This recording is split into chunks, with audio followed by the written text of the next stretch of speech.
Hello students, आज हम एक और टॉपिक लेके आए हैं। टॉपिक का नाम मैंने लिखा है system of particles and rotation.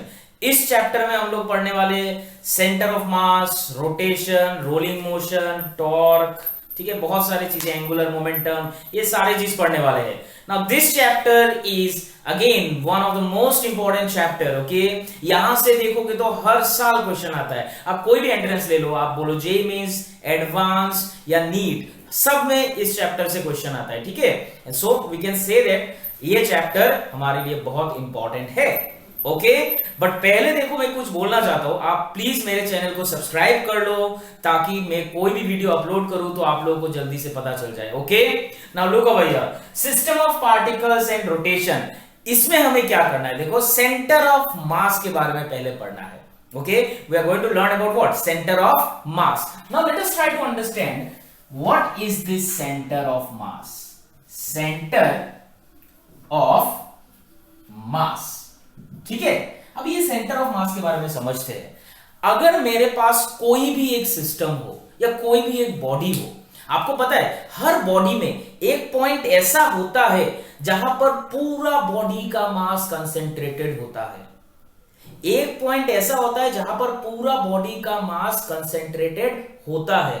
उस पॉइंट को हम लोग क्या बोलते हैं, सेंटर ऑफ मास। जैसे कि मान लो हमारे पास ये बॉडी है, इसका मास है m।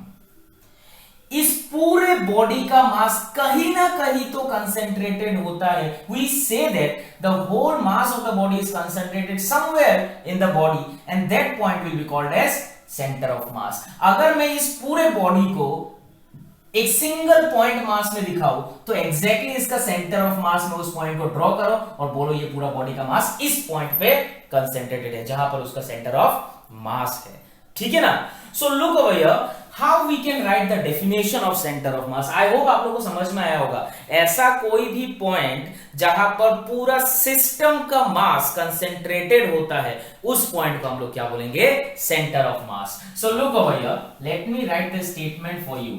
It is a point, see, it is a point, okay, where whole mass of the system is supposed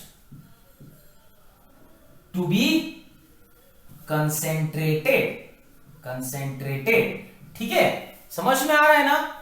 अभी देखो, अगर हम लोग अलग अलग टाइप के बॉडी ले तो सेंटर ऑफ मास भी अलग अलग जगह पर होता है। अगर मेनली हम लोग यूनिफॉर्म मास डिस्ट्रीब्यूशन की बात करें, मान लो हमारे पास एक बॉडी है जिसमें मास यूनिफॉर्मली डिस्ट्रीब्यूटेड है, तो पता है आपका उसका सेंटर ऑफ मास कहां पर होगा, एग्जैक्टली उसका ज्योमेट्रिक सेंटर में। ठीक है, ज्योमेट्रिक सेंटर में उसका सेंटर ऑफ मास होता है। इधर देखो, मैं बताता हूं। जैसे कि मान लो अगर हमारे पास एक स्फीयर है, हमारे पास एक स्फीयर है, ठीक है, और मान के चलो कि इस स्फीयर में ना मास यूनिफॉर्मली डिस्ट्रीब्यूटेड, हर जगह पर मास सेम है। यूनिफॉर्मली डिस्ट्रीब्यूटेड मतलब यहां पर जितना मास होगा यहां पर भी इतना मास होगा, मतलब मास per unit volume is same. अगर हम लोग बोलेंगे इस स्फीयर का सेंटर ऑफ मास होगा कहां, एग्जैक्टली इसका ज्योमेट्रिक सेंटर में। ठीक है, सिमिलरली आप एक क्यूब ले लो, क्यूब, और मान के चलो ये क्यूब में मास डिस्ट्रीब्यूशन एकदम यूनिफॉर्म है, हर जगह पर सेम मास डिस्ट्रीब्यूटेड है, तो पता है इसका सेंटर ऑफ मास भी इसके एग्जैक्टली सेंटर में होगा। लेकिन अच्छे से देखो, सिस्टम में हमेशा ऐसे ही टाइप के बॉडीज होंगे जरूरी नहीं है ना। सिस्टम ऑफ पार्टिकल्स, देखो चैप्टर का नाम लिखा मैंने, सिस्टम ऑफ पार्टिकल्स। आपको पता है सिस्टम ऑफ पार्टिकल्स दो तरीके का होता है। एक होता है डिस्क्रीट सिस्टम ऑफ पार्टिकल्स और एक होता है कंटिन्यूअस बॉडी। एक होता है डिस्क्रीट पार्टिकल्स का एक सिस्टम और एक होता है कंटिन्यूअस बॉडी का सिस्टम। तो डिस्क्रीट पार्टिकल का सिस्टम क्या होता है बताता हूं। अगर हमारे पास एक सिस्टम है, इसमें बहुत सारे पार्टिकल है, ओके, हमारे पास एक सिस्टम है, इसमें बहुत सारे पार्टिकल है, but all the particles are isolated from each other. अरे हर कोई पार्टिकल देखो एक दूसरे से अलग अलग है, एकदम एक दूसरे से जुड़े हुए नहीं है। इसको हम लोग क्या बोलते हैं, डिस्क्रीट पार्टिकल सिस्टम। इसको क्या बोलेंगे, डिस्क्रीट पार्टिकल सिस्टम। अगर पार्टिकल एक दूसरे से कनेक्टेड नहीं है, सिस्टम में, तो हम लोग क्या बोलेंगे, डिस्क्रीट पार्टिकल सिस्टम। लेकिन बहुत सारा सिस्टम होता है जहां पर पार्टिकल एकदम एक दूसरे से कनेक्टेड होते हैं। जैसे मैं आपको दिखाता हूं, ये देखो, ये बॉडी, आपको पेन दिख रहा है, पेन। अच्छा, आप सोचो तो इस पेन में पार्टिकल्स है कि नहीं, है ना, बहुत सारे पार्टिकल्स है। इस पेन में कितने पार्टिकल्स है, इनफाइनाइट पार्टिकल्स, अरे छोटे छोटे छोटे छोटे बहुत सारे पार्टिकल्स है। आप खुद सोचो तो हर पार्टिकल एक दूसरे से जुड़ा हुआ है ना, एक दूसरे से कनेक्टेड है ना, समझ में आ रहा है। इसको हम लोग क्या बोल सकते हैं, कंटिन्यूअस सिस्टम या कंटिन्यूअस बॉडी, समझ में आ रहा है। जैसे कि ये वाला कंटिन्यूअस बॉडी, ये वाला कंटिन्यूअस बॉडी, ठीक है ना। हम लोग ऐसे भी बोल सकते हैं कि हमारे पास एक सिस्टम है जिसमें खाली दो पार्टिकल है, ठीक है। हमारे पास मान लो एक सिस्टम है जिसमें खाली दो पार्टिकल है। मान लो पहला वाला पार्टिकल का मास m और दूसरा वाला पार्टिकल का मास भी m, ये एक सिस्टम है। अच्छा बताओ तो इस सिस्टम में मास यूनिफॉर्मली डिस्ट्रीब्यूटेड है कि नहीं, है ना रे। दो पार्टिकल है, दोनों का मास सेम है, तो मास तो यूनिफॉर्म है। तो इसका सेंटर ऑफ मास कहां पर होगा, इसका सेंटर ऑफ मास कहां पर होगा। दोनों का मास अगर सेम होता है तो इसका सेंटर ऑफ मास एग्जैक्टली इसके सेंटर में होगा। That means what, if the whole distance between the masses is l, तो ये क्या होना चाहिए, l/2, ये क्या होना चाहिए, l/2। I hope you understand. Similarly आप ले लो एक ट्रायंगल, उस ट्रायंगल में तीन पार्टिकल रखो, तीन कोने में, तीनों पार्टिकल का मास अगर सेम होगा तो उसका सेंटर ऑफ मास उसके सेंट्रोइड में होगा। मतलब यूनिफॉर्म डिस्ट्रीब्यूशन अगर मास होता है तो हमेशा centre of mass will be exactly at its geometric center. That's what we are going to write as a note. So look over here, I'm going to write it as a note. Look over here. ठीक है, देखो अच्छे से। For a body या system लिख दो, better है। For a system having uniform mass distribution, okay, comma, its center of mass, मैंने COM लिखा, center of mass will be at its geometric center. I hope you understand ये वाला part, है ना। इसके बाद क्या, अच्छा हर कोई सिस्टम क्या यूनिफॉर्म मास डिस्ट्रीब्यूशन होगा, हर कोई सिस्टम में, हर कोई बॉडी में क्या यूनिफॉर्म मास डिस्ट्रीब्यूशन होगा, जरूरी नहीं है ना। नॉन यूनिफॉर्म मास डिस्ट्रीब्यूशन भी हो सकता है। अगर नॉन यूनिफॉर्म मास डिस्ट्रीब्यूशन है, मान लो मेरे पास 4-5 पार्टिकल है और सारे पार्टिकल का मास अलग अलग है, तो उस केस में centre of mass, centre exactly geometric centre में तो नहीं होगा ना, तो उस केस में सेंटर ऑफ मास कहां पर होगा, नॉन यूनिफॉर्म डिस्ट्रीब्यूशन अगर हुआ तो कहां पर होगा। इधर देखो मैं बताता हूं, आई होप आप लोगों ने लिख लिया, पॉज करके प्लीज लिख लो, आगे देखो मैं बताता हूं।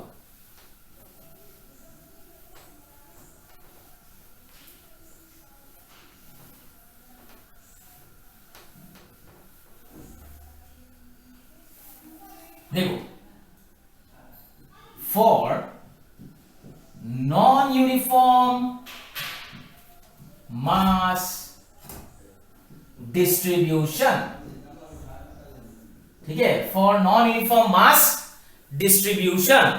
सो लुक ओवर हियर, हम लोग इसमें क्या कर सकते हैं, नॉन यूनिफॉर्म मास डिस्ट्रीब्यूशन में देखो, अगर हम लोगों ने एक सिस्टम लिया जिसमें दो पार्टिकल है, मान के चलो एक का मास m, दूसरे के मास 2m, आपको क्या लगता है दोनों का मास तो अभी अलग अलग है ना, अभी इनका सेंटर ऑफ मास क्या सेंटर में रहेगा, नहीं रहेगा, सेंटर में नहीं रहेगा, बिकॉज यूनिफॉर्म डिस्ट्रीब्यूशन, दो पार्टिकल है, दोनों का मास अलग है ना, तो सेंटर ऑफ मास तो सेंटर में नहीं होगा। इस केस में आपका सेंटर ऑफ मास कहां पर होता है पता है, closer to the point, closer to the mass जो ज्यादा हेवी है, मतलब हेवियर मास के आसपास सेंटर ऑफ मास रहेगा, हेवियस्ट मास के आसपास सेंटर ऑफ मास रहेगा। सो लुक ओवर हियर प्लीज, यहां पर 2m ज्यादा है, m कम है, तो सेंटर ऑफ मास 2m के आसपास रहेगा। मैं और भी एग्जांपल देता हूं, ये पहला पॉइंट लिया, अभी हम लोग अगला एग्जांपल देखते हैं, ठीक है, अगला एग्जांपल देखते हैं। देखो, अगर मैंने 3 पार्टिकल का सिस्टम लिया, ये पहला पार्टिकल, ये दूसरा पार्टिकल और ये इधर में दे रहा हूं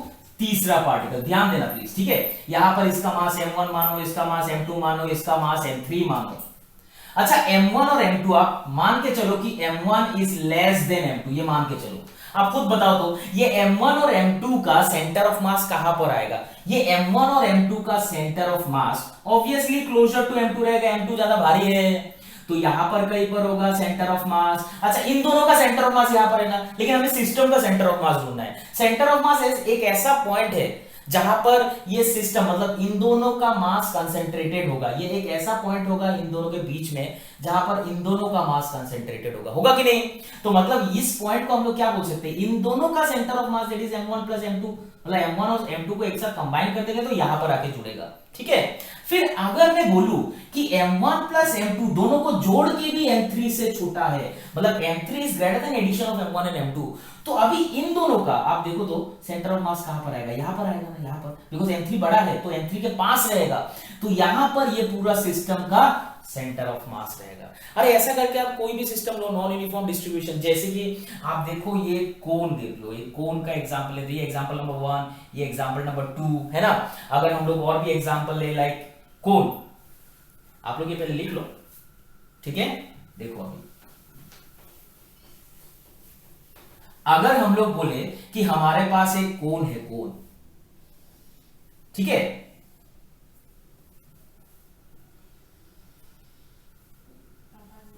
आपको क्या लगता है इस कोन का सेंटर ऑफ मास कहां पर होगा? ये कोन का सेंटर ऑफ मास कहां पर होगा? आप इमेजिन करो तो ये कोन का सेंटर ऑफ मास एग्जैक्टली यहां पर सेंटर में नहीं होगा ना। अगर इसका हाइट है h तो h/2 में इसका सेंटर ऑफ मास थोड़ी होगा, नहीं होगा ना। इसका सेंटर ऑफ मास देखो नीचे वाले पार्ट में मास ज्यादा है ना, अरे ऊपर में देखो ऐसा है तो ऊपर में मास कम है, नीचे में मास ज्यादा है, तो ये सेंटर ऑफ मास कहां पर होगा? जहां पर मास थोड़ा ज्यादा है, तो नीचे मास ज्यादा है तो ऑब्वियसली सेंटर ऑफ मास यहां पर कहीं पर, नीचे कहीं पर होना चाहिए, यहां पर कहीं पर होना चाहिए इसका, ठीक है।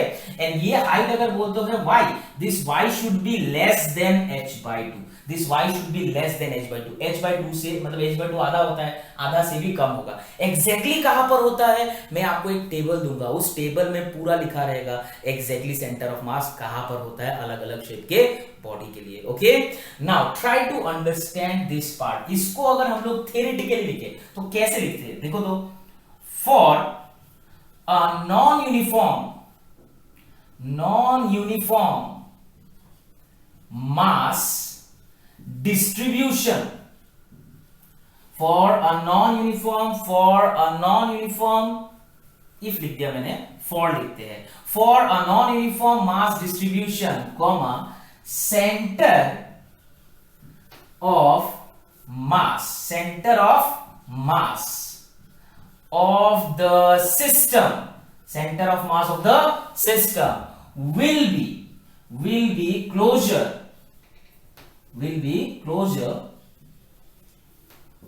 to the heavier mass। इसका मतलब समझ में आ रहा है? नॉन यूनिफॉर्म डिस्ट्रीब्यूशन होगा तो हेवियर मास के आसपास सेंटर ऑफ मास होगा। आई होप यू अंडरस्टैंड ये वाले पार्ट्स, ठीक है। यूनिफॉर्म डिस्ट्रीब्यूशन में geometric centre, non uniform distribution में जहां पर मास ज्यादा है या हेवी है जिस पार्ट में, उसके आसपास सेंटर ऑफ मास रहेगा, ठीक है। अभी हम लोग पढ़ते हैं कि सेंटर ऑफ मास एग्जैक्टली कहां पर होता है, लोकेट कहां पर करें। ओके, सेंटर ऑफ मास का location, how to find the location of centre of mass, या आप बोल सकते हो position of centre of mass. Okay, so let us try to understand this. आप पॉज करो, ये सब लिख लो please.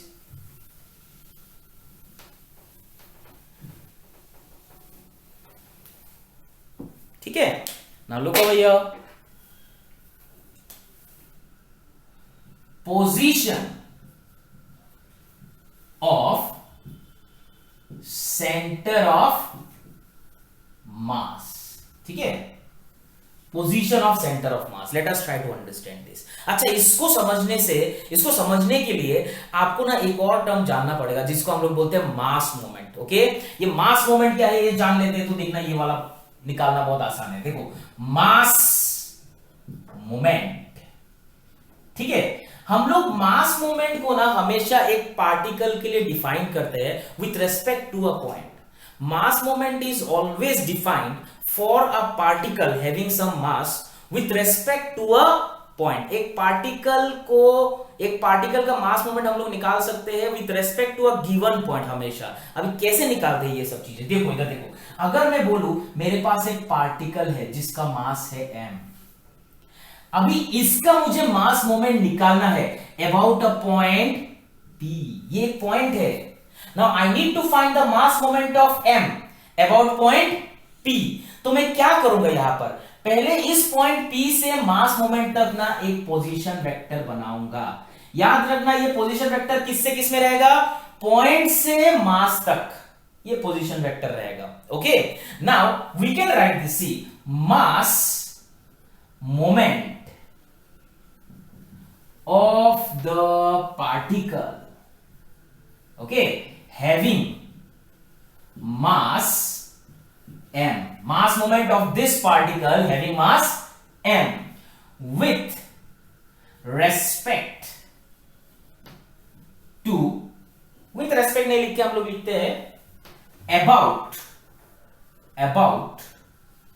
point P।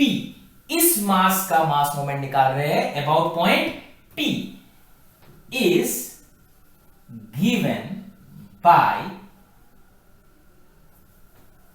mr vector, मतलब mass of the particle into position vector of the particle with respect to the point. इस point से इस पार्टिकल का पोजीशन वेक्टर को मल्टीप्लाई कर दो, आपको क्या मिल जाएगा, मास मोमेंट। अच्छा, आप अपना पॉइंट चेंज करो तो मास मोमेंट बदलेगा। एग्जांपल में दिखा सकता हूं, जैसे कि यही मास लो आप और आप बोलो यहां पर एक पॉइंट है Q।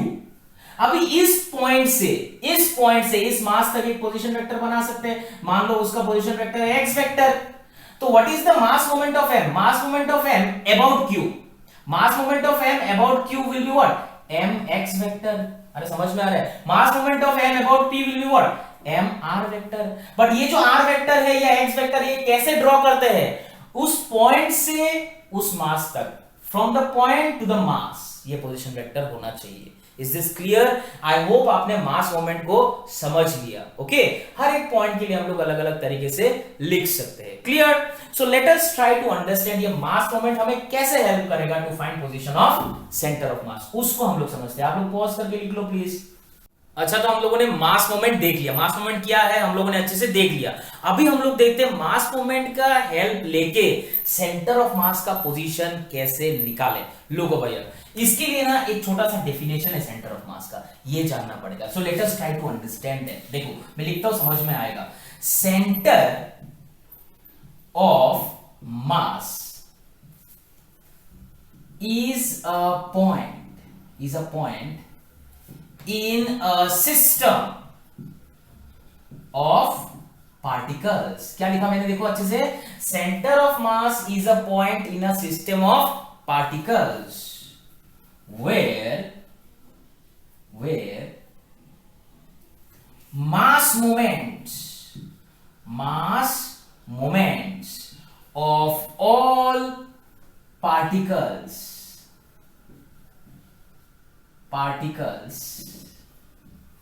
about center of mass must be zero।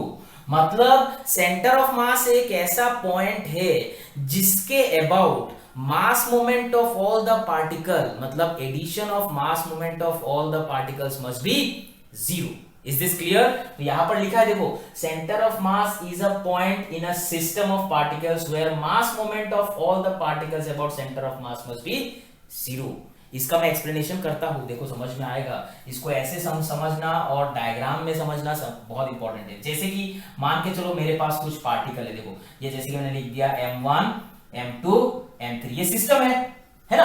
तो यहां पर देखो, अगर मैं सेंटर ऑफ मास बोलूं यहां पर है, सेंटर ऑफ मास बोलूं यहां पर है, तो ये सेंटर ऑफ मास कौन सा पॉइंट होगा? सबसे पहले देखो मैं m1 का मास मोमेंट निकालूंगा, m2 का मास मोमेंट निकालूंगा, m3 का मास मोमेंट निकालूंगा। ठीक है, कहां पर निकालूंगा? सेंटर ऑफ मास पे, ये वाला पॉइंट पे। तो मान लो ये r1 है, ये r2 है और ये r3 है। ठीक है, ये r1 है, ये r2 है, ये r3 है। ध्यान देना, मैं ऐसा बोल सकता हूं कि मास moment of m1 plus mass moment of m2 plus mass moment of m3 about centre of mass must be zero. मतलब मास मोमेंट ऑफ m1 कैसे लिखोगे? m1 into r1 plus mass moment of m2 कैसे लिखोगे? m2 into r2। बस vector में लिखना, ये सब वेक्टर में होगा, डायरेक्शन सेम नहीं है ना। m2 इंटू r2, समझ में आ रहा है? Plus mass moment of m3 about centre of mass क्या हो गया? m3 into r3। सो m3 इंटू r3 वेक्टर, इन सबको ऐड करने से क्या होना चाहिए, 0 होना चाहिए, है ना। सो m1 r1 vector plus m2 r2 vector plus m3 r3 vector must be 0। लेकिन ये डेफिनेशन आपको हेल्प करेगा पोजीशन ऑफ सेंटर ऑफ मास निकालने के लिए, ठीक है। सो सेंटर ऑफ मास क्या है, एक ऐसा पॉइंट जहां पर ऑल द पार्टिकल्स का मास मोमेंट का एडिशन क्या होता है, इट इज ऑलवेज 0, ठीक है। चलो आगे देखो,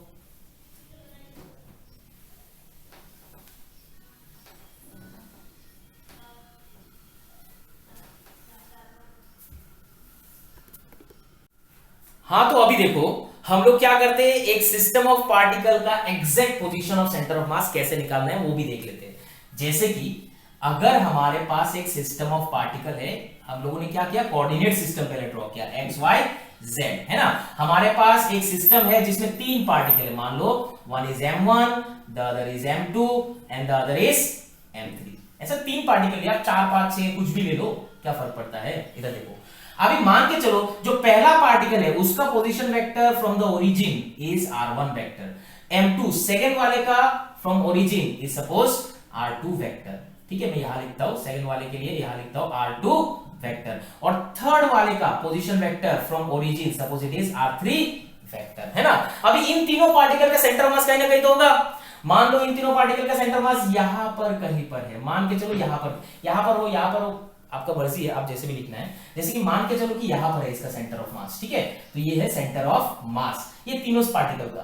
तो ये सेंटर ऑफ मास का ओरिजिन से कुछ ना कुछ पोजीशन वेक्टर होगा ना, तो मैं इसको ऐसा लिख सकता हूं, तो आरसीएम, आरसीएम बेसिकली क्या है, position vector of centre of mass. RCM क्या है, position vector of centre of मास। अरे वही तो चाहिए, पोजीशन ऑफ सेंटर ऑफ मास, यही तो चाहिए आपको। आरसीएम निकालने का तरीका क्या है, बाय डेफिनेशन क्या हमें पता है, इन तीनों पार्टिकल का मास मोमेंट, इन तीनों पार्टिकल का मास मोमेंट अबाउट कौन सा point, about centre of mass must be 0 और नॉट। इन तीनों पार्टिकल का क्या मास moment about centre of mass must be 0।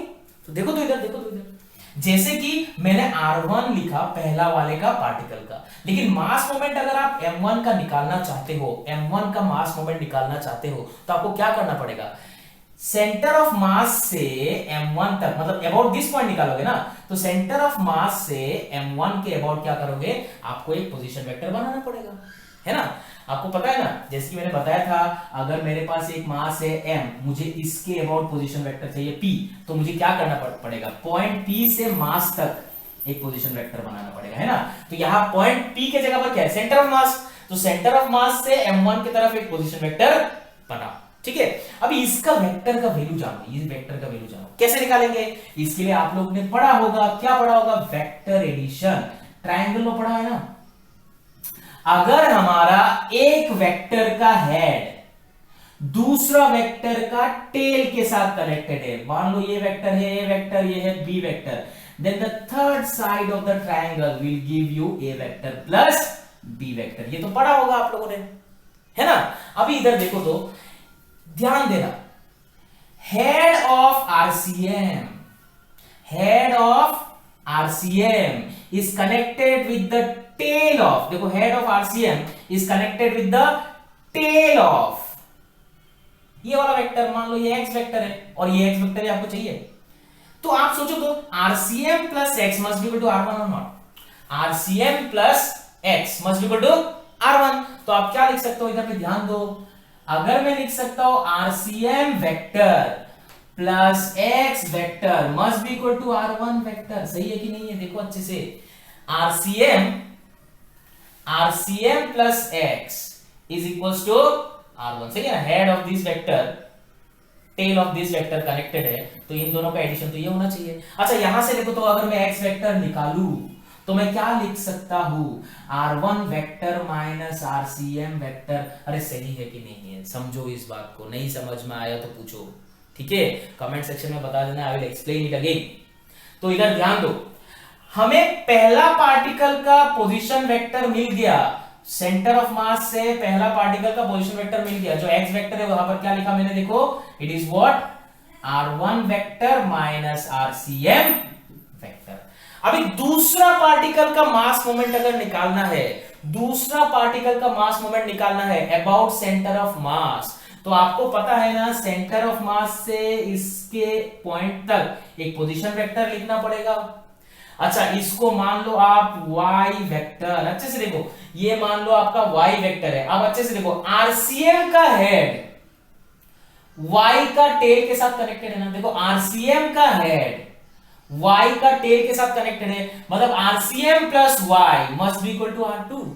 RCM plus y must be equal to R2। तो यहां पर आप देखोगे, यहां पर देखोगे तो क्या लिख सकते हो, RCM vector plus y vector must be equal to R2 vector. तो आप यहां से y वेक्टर को क्या लिख सकते हो, R2 vector minus RCM vector. अरे सही है कि नहीं है, समझ में आ रहा है? चलो आगे देखो, ये y को मैं क्या लिख सकता हूं, R2 vector minus RCM vector. Correct है, समझ में आ रहा है? आगे देखो, हमें तीसरा पार्टिकल का भी मास मोमेंट चाहिए, लेकिन किसके अबाउट, सेंटर ऑफ मास के अबाउट। ठीक है, तो इधर देखो, इस पार्टिकल के इस पार्टिकल का mass moment about centre of मास। ये पार्टिकल को मैं थोड़ा इस तरफ ड्रॉ कर लेता हूं, वरना आपको डायग्राम में कंफ्यूजन हो जाएगा। मान लो ये वाला है M3, तो आप क्या करोगे, सेंटर ऑफ मास से M3 तक एक पोजीशन वेक्टर निकालोगे। क्या करोगे, सेंटर ऑफ मास, अच्छा M3 का मास मोमेंट निकालना है ना, किसके अबाउट, सेंटर ऑफ मास के अबाउट। तो सेंटर ऑफ मास से M3 तक एक पोजीशन वेक्टर बनाओगे। इसका नाम कुछ भी दे दो, आप इसको Z वेक्टर बोल दो। ये Z वेक्टर का वैल्यू निकालते हैं। अच्छे से देखो, ट्रायंगल कौन सा है, ये आरसीएम का, Z का और R3 का। अच्छा, आरसीएम का हेड और Z का टेल कनेक्टेड है। देखो, आरसीएम का हेड, Z का टेल कनेक्टेड है। इसका मतलब क्या है, RCM plus Z must be equal to R3 और नॉट। तो हम लोग यहां पर ऐसा लिख सकते हैं ना, RCM vector plus Z vector must be equal to R3 vector. अरे डायग्राम देखो, आरसीएम Z R3, तो यहां से आप Z वेक्टर निकालो, क्या बनेगा, R3 vector minus RCM vector. अरे है कि नहीं? अभी हमें देखो ये वाला वेक्टर भी मिल गया, R3 वेक्टर माइनस क्या, आरसीएम वेक्टर। तो अभी हम लोग बाय डेफिनेशन जाएंगे। बाय डेफिनेशन हमें क्या पता है, बाय डेफिनेशन हमें क्या पता है कि मास मोमेंट ऑफ ऑल पार्टिकल्स, हमें ये पता है, मास moment of all particles about centre of mass is 0। अरे ये पता है ना हमें, ये तो डेफिनेशन है। अच्छा, इस डेफिनेशन से हमें पोजीशन वेक्टर मिलेगा। कैसे? आई होप आप लोगों ने ये वाला साइड लिख लिया होगा, अगर नहीं लिखा तो फटाफट लिख लो पॉज करके। ठीक है, देखो अच्छे से देखना, समझ में आएगा। तो ये हमारा डेफिनेशन है। अभी देखो, तीनों पार्टिकल का, M1 का, M2 का, M3 का, हम लोग मास मोमेंट निकालेंगे सेंटर ऑफ मास के अबाउट और 0 कर देंगे बस। देखो पहले M1 का मास मोमेंट क्या होगा, देखो तो सेंटर ऑफ मास के about M1 into R1 minus RCM होगा कि नहीं। अरे इस मास का सेंटर ऑफ मास के अबाउट, ये है ना पोजीशन वेक्टर सेंटर ऑफ मास से, सो M1 into R1 vector minus RCM vector होगा ना M1 का मास मोमेंट। तो देखो इधर पे, ये बाय डेफिनेशन के बाद इधर से लिख रहे हैं। ठीक है, ध्यान देना, हम लोग ऐसा बोल सकते हैं M1 इंटू ये वाला R1 vector minus RCM vector. ये हुआ ना मास मोमेंट किसका, M1 का। अच्छा, M2 का मास मोमेंट, M2 का मास मोमेंट, ये देखो आपका M2 है, ये वाला आपका M2 है। ठीक है ना, सो M2 का mass moment about centre of मास। तो M2 का जो पोजीशन वेक्टर है फ्रॉम सेंटर ऑफ मास क्या है, R2 माइनस आरसीएम। तो M2 का मास मोमेंट क्या लिखोगे आप, प्लस M2 पोजीशन वेक्टर क्या है, R2 माइनस आरसीएम। इधर लिखता हूं R2 vector minus RCM vector, then plus plus plus कौन सा वाला, थर्ड पार्टिकल। अच्छा, थर्ड पार्टिकल का position vector from centre of mass क्या है, देखो R3 माइनस आरसीएम। तो आप ऐसा लिख सकते हो ना, M3 into R3 vector minus RCM vector, addition of all of them must be 0। अरे यही तो डेफिनेशन बोलता है अबाउट सेंटर ऑफ मास। अगर इसको आप सॉल्व करते हो तो ऐसा कुछ मिलेगा। देखो M1 plus M2 plus M3 into RCM vector is equals to M1 R1 vector plus M2 R2 vector plus M3 R3 vector. आपको चाहिए क्या? Position of centre of mass. अच्छा, position of centre of mass RCM ही तो है। Position vector of centre of mass is what? RCM. समझ में आ रहा है? तो यहां पर हम लोग इंप्लाइज क्या लिख सकते हैं? RCM is what? RCM vector is what? m1 r1 vector plus m2 r2 vector, okay, plus m3 r3 vector by m1 plus m2 plus m3। ये फॉर्मूला बनता है ना किसका? Position vector of centre of mass for this 3 particle. अच्छा, 3 से ज्यादा हुआ तो 4 पार्टिकल हुआ तो क्या लिखोगे यहां पर? प्लस m4 r4 वेक्टर, 5 रहा तो प्लस m5 r5 वेक्टर, और नीचे m1 plus m2 plus m3 plus m4 plus m5, यहां पर m3। ठीक है, तो ये आपको समझ में आया होगा। देखो, आपको एक चीज बताता हूं, जो एंट्रेंस वगैरह प्रिपेयर कर रहे हैं, अगर आप ये फॉर्मूला डायरेक्टली याद रखते हो, it is enough for you. But लेकिन जो बोर्ड्स वगैरह में प्रिपेयर कर रहे हैं, बोर्ड्स के लिए भी कर रहे हैं, एंट्रेंस के लिए भी कर रहे हैं, उनके लिए तो डेरिवेशन बहुत इंपॉर्टेंट है। ओके, तो इसीलिए आप लोग, जो लोग एंट्रेंस खाली देख रहे हो, उन लोगों के लिए ये सब डेफिनेशन वगैरह बस याद रखना है और फाइनल फॉर्मूला याद रखना है। ओके, डेरिवेशन अगर याद नहीं भी रखोगे तो चलेगा, लेकिन I prefer if you know how we get this formula, तो आपके लिए अच्छा होगा। बिकॉज फिजिक्स ना, आप अगर डिटेलिंग करके समझते हो, एग्जैक्ट रीजन समझते हो, क्यों फॉर्मूला आया, कहां से आया, तो फिजिक्स आपके लिए क्या हो जाएगा? आसान हो जाएगा। फॉर्मूला याद रखना भी आसान हो जाएगा। Okay, so that is why I have derived this, nothing else. ठीक है, अच्छा, यहां पर एक और चीज देखो, ये लिख लिया होगा आई होप आप लोगों ने, है ना? यहां पर एक और चीज, या इस डायग्राम में बनाना बहुत मुश्किल होगा, तो मैं एक और डायग्राम बनाता हूं समझने के लिए। देखो, हाँ, यही 3 पार्टिकल लूंगा, कुछ नहीं, यही 3 पार्टिकल लूंगा। सिस्टम में मान लो ये x है, ये y है, ये z है। ठीक है, अभी पहला पार्टिकल मान लो क्या था मेरा? m3। दूसरा पार्टिकल मान लो क्या था? m2। मतलब पहला पार्टिकल m1, फिर m2, फिर m3। ठीक है, और सेंटर ऑफ मास यहां पर कहीं पर बोला है ना? तो ये आपका क्या था? RCM, फिर ऐसा करके मैंने हर किसी का दिया था ना, आपको याद है, अभी ड्रॉ किया था, है ना? आप सोचो तो सेंटर ऑफ मास का कोऑर्डिनेट कुछ होगा कि नहीं होगा? कोऑर्डिनेट्स होगा ना, ये एक पॉइंट है ना। अरे कोई भी पॉइंट को कोऑर्डिनेट सिस्टम में कैसे दिखाते हो? उसका कोऑर्डिनेट्स बता के, उसका x का वैल्यू, y का वैल्यू और z का वैल्यू। सेंटर ऑफ मास का कोऑर्डिनेट को क्या लिखोगे आप? xcm, ycm, zcm।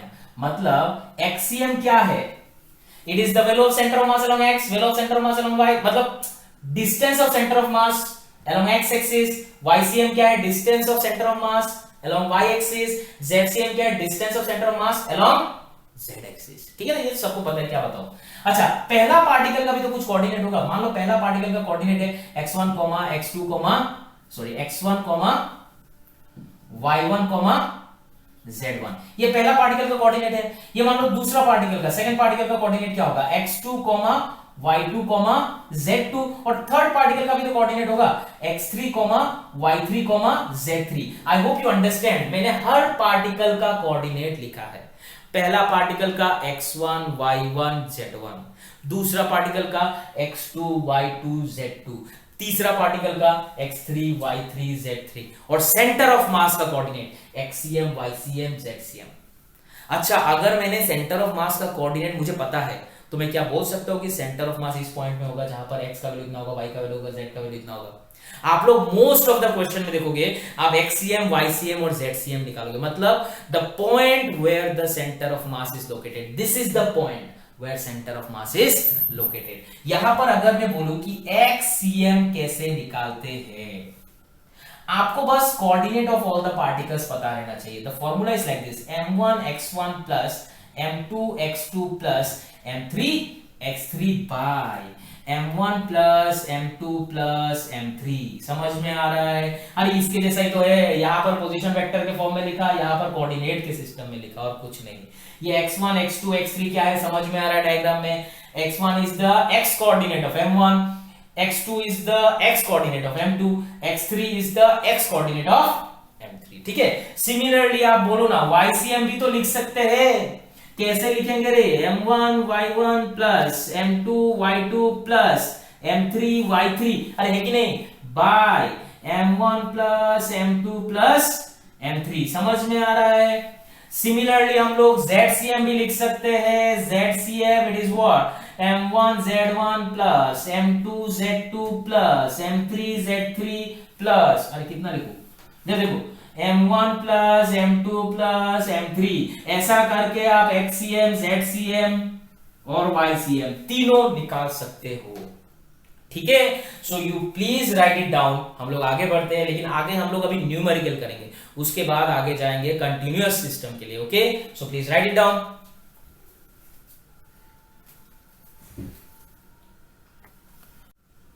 हाँ, तो अभी हम लोग क्या करते हैं, कुछ क्वेश्चंस करते हैं, सेंटर ऑफ मास कैसे निकालना है। ओके, तो लुक भैया, first question that I am going to solve is that, अगर मेरे पास ना कुछ पार्टिकल्स है, ध्यान देना, कुछ पार्टिकल्स है, जैसे कि 4 पार्टिकल मैं ले रहा हूं, ठीक है।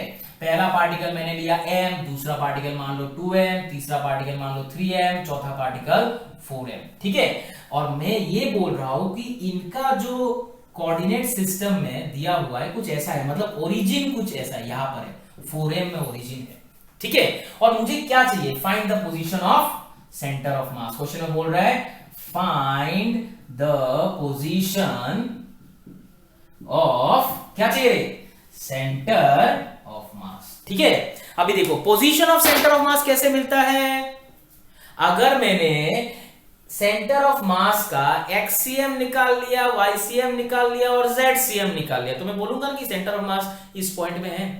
तो इधर देखो, तो इसका एक्सीएम और वाईसीएम होगा, जेडसीएम तो होगा नहीं, पार्टिकल ये जो सिस्टम है जेड एक्सिस में है ही नहीं, तो इसका जेडसीएम तो होगा ही नहीं, लेकिन हाँ एक्सीएम वाईसीएम निकाल सकते हैं। उसके लिए क्या करना पड़ेगा, हर पार्टिकल का कोऑर्डिनेट पहले लिखना पड़ेगा। सिस्टम समझ में आ रहा है क्या बोल रहा हूं, हर पार्टिकल का कोऑर्डिनेट लिखना पड़ेगा। जैसे कि इस पार्टिकल का कोऑर्डिनेट सबको पता होगा, जैसे कि ये वाला पार्टिकल है, इसका एक्स एक्सिस में तो कोई वैल्यू ही नहीं है, एक्स एक्सिस तो इसका 0 है, बट इसका वाई एक्सिस में देखो, वाई एक्सिस में इसका कितना डिस्टेंस है, ये अगर मैं बोलूं, अच्छा ये पार्ट भी देना पड़ेगा क्वेश्चन में, अगर मैं बोलूं इसका बीच का डिस्टेंस a और ये भी a है, and suppose this is also a and suppose this is also a, तो ये क्या होगा 0, a, अरे 0 एक्स एक्सिस का वैल्यू, वाई एक्सिस में a। अच्छा इस पॉइंट का देखो, तो एक्स एक्सिस में भी a है, अरे ये वाला पॉइंट का एक्स एक्सिस का डिस्टेंस भी a है और वाई एक्सिस का डिस्टेंस भी क्या है, a, मतलब coordinate along x is a, coordinate along y is also a। अच्छा इस पॉइंट में x a बट y 0 है ना, इस पॉइंट का कोऑर्डिनेट क्या होगा, a,0। अरे ये सब क्या बताओ, ये सब 8-7 लेवल में आप पढ़ते हो, कोऑर्डिनेट कैसे लिखना है ना, ये सब सबको पता होगा। इसका कोऑर्डिनेट यही है 0,0। अच्छा मान लो ये पहला पार्टिकल, ये दूसरा पार्टिकल, ये तीसरा पार्टिकल, ये चौथा पार्टिकल, आपको क्या क्या चाहिए, एक्सीएम और वाईसीएम। देखो मैं बताता हूं एक्सीएम कैसे निकालते हैं, फॉर्मूला, कितने पार्टिकल है, 4 पार्टिकल है, कितने हैं 4, तो 4 पार्टिकल है, क्या लिखोगे, m1 x1 plus m2 x2 plus m3 x3 plus m4 x4 bye, क्या लिखोगे, m1 plus m2 plus m3 plus m4। अरे समझ में आ रहा है, नहीं आ रहा है, समझ में आ रहा होगा है ना। अच्छा m1 क्या है मेरे लिए, पहला पार्टिकल का मास m, इधर देखो पहला पार्टिकल का मास m, पहला पार्टिकल का x कोऑर्डिनेट 0 प्लस दूसरा पार्टिकल का मास 2m, दूसरा पार्टिकल का x कोऑर्डिनेट a, दिख रहा है ना, तीसरा पार्टिकल का मास 3m, तीसरा पार्टिकल का x कोऑर्डिनेट a, चौथा पार्टिकल का मास 4m, चौथा पार्टिकल का x कोऑर्डिनेट 0, सब दिख रहा है हमें, ठीक है। और नीचे बस ऐड कर देना है m plus 2m plus 3m plus 4m। अरे इधर देखो m plus 2m plus 3m plus 4m, 10m होगा ना, तो नीचे तो 10 है, देखो 5 6 4 10, ऊपर देखो क्या है 2 प्लस 3 5, मतलब 5ma by 10m, that is nothing but a by 2। अरे होगा ना एक्सीएम ऐसा, ये समझ में आ रहा है आपको, हाउ टू फाइंड एक्सीएम। अभी हम लोग देखेंगे हाउ टू फाइंड वाईसीएम, वो भी आपको पता है, देखो इधर मैं बता देता हूं, ये क्वेश्चन आप लोगों ने लिख लिया होगा। अच्छा इधर ही बता देता हूं, देखो फटाफट यहां पर ही देख लो, अगर मैं आपको बोलूं वाईसीएम क्या होगा, आप क्या लिखोगे, m1 y1 plus m2 y2 plus m3 y3 plus m4 y4, नीचे क्या लिखोगे आप, m1 plus m2 plus m3 plus m4। अरे समझ में आ रहा है कि नहीं, ये सिंपल है ना। अरे जैसे एक्स में लिखा था, इधर देखो m1 क्या है मेरा m, उसका y कोऑर्डिनेट क्या है, देखो a, m1 का y कोऑर्डिनेट है a, ठीक है, प्लस m2 क्या है मेरा 2m, 2m का y कोऑर्डिनेट क्या है a, m3 क्या है मेरा 3m, 3m का y कोऑर्डिनेट क्या है 0, m4 क्या है 4m, 4m का y कोऑर्डिनेट क्या है 0, और नीचे क्या होगा, इन सबका ऐड करने से 10m आएगा। मैंने बोला था m1 plus m2 plus m3 plus m4 सबको ऐड कर दो, क्या मिलेगा 10m मिलेगा। सॉल्व करो आप इसको, क्या मिलेगा, ये देखो m1 plus 2 3, so 3a by 10, this will be the answer for YCM। तो आप क्या बोल सकते हो, therefore centre of mass is at a point where the x coordinate is this and y coordinate is this. हाँ तो बच्चों अभी हम लोग अगला क्वेश्चन करते हैं ना। तो देखो तो इधर अगला क्वेश्चन हमारा बहुत सिंपल है, आराम से देखो बस, ठीक है। हम लोगों ने देखा था कि अगर हम लोगों ने 4 पार्टिकल लिया एक स्क्वायर के वर्टाइसेस में तो सेंटर ऑफ मास कहाँ आता है। सेम तरीके से क्या करेंगे, हम लोग 3 पार्टिकल लेंगे। देखो इधर अच्छे से देखो, 3 पार्टिकल लेना है। ये पहला पार्टिकल मान लो, ये सेकेंड और ये थर्ड, 3 पार्टिकल मैंने लिया। मान लो इसका मास है m, इसका मास है ट्वाइस m, इसका मास है 3m, ठीक है। फिर देखो अगर मैं बोलूं कि ये इक्विलेटरल ट्रायंगल के वर्टाइसेस में है, जैसे कि ये साइड्स वगैरह दिया हुआ, ये a है, ये भी a है, इक्विलेटरल ट्रायंगल है, और ये मान के चलो कि इसका जो ओरिजिन है, ये सिस्टम ऑफ पार्टिकल हम लोग एक कोऑर्डिनेट सिस्टम में रखते हैं, और ओरिजिन मान लो यहां पर है, ओरिजिन यहां पर है, और हमें क्या चाहिए, find the position of centre of mass. So हमें यही चाहिए, find the position of centre of mass from the origin, ठीक है। चलो इधर देखो, सबसे पहला स्टेप क्या था, हर पार्टिकल का कोऑर्डिनेट्स को शो करना, ठीक है। जैसे कि ये पहला पार्टिकल दिख रहा है, पहला पार्टिकल m, उसका कोऑर्डिनेट क्या है 0,0। दूसरा पार्टिकल का कोऑर्डिनेट सोचो तो, इसका x में कितना है वैल्यू a, और इसका y में तो कुछ भी नहीं है, y एक्सिस में इसका वैल्यू कुछ भी नहीं है, तो 0। अच्छा इसका सोचो, इसका x एक्सिस में कितना वैल्यू है, इस पार्टिकल का x एक्सिस में कितना वैल्यू है। As it is an equilateral triangle, अगर ये a है तो ये a होगा ना, ये a है तो ये a है, मतलब इसका x एक्सिस में, सॉरी ये a है तो ये a/2 है, सॉरी ये क्या होगा a/2। If this is a/2 this will also be a/2, so it is a/2, मतलब x एक्सिस में ये पार्टिकल कितना दूर है a/2। अच्छा y एक्सिस में आप खुद सोचो तो, y एक्सिस में कितना दूर होगा, जितना इसका हाइट होगा। एक इक्विलेटरल ट्रायंगल का हाइट कितना होता है आप लोगों को पता होना चाहिए, इट इज √3/2a। a क्या है, side of the triangle. So x axis में कितना है a/2, y एक्सिस में कितना है √3/2a। So coordinate of 3m is a/2, √3/2a, ठीक है ना। तो मैंने पहला पार्टिकल का कोऑर्डिनेट लिखा, सेकंड पार्टिकल का लिखा, थर्ड पार्टिकल का लिख दिया। लेकिन आपको पता है ना, पहला पार्टिकल का कोऑर्डिनेट जैसे ये क्या बनेगा x1, ये y1, ये क्या बनेगा x2, ये y2, ये क्या बनेगा x3, ये y3, है ना। सिस्टम ऐसा ही ऐसे लिखते हैं हम लोग। चलो ठीक है, हम लोगों को क्या चाहिए xcm और ycm। चलो पहले लिखता हूं मैं xcm। What is the formula of xcm, हमें पता है what is the formula of xcm।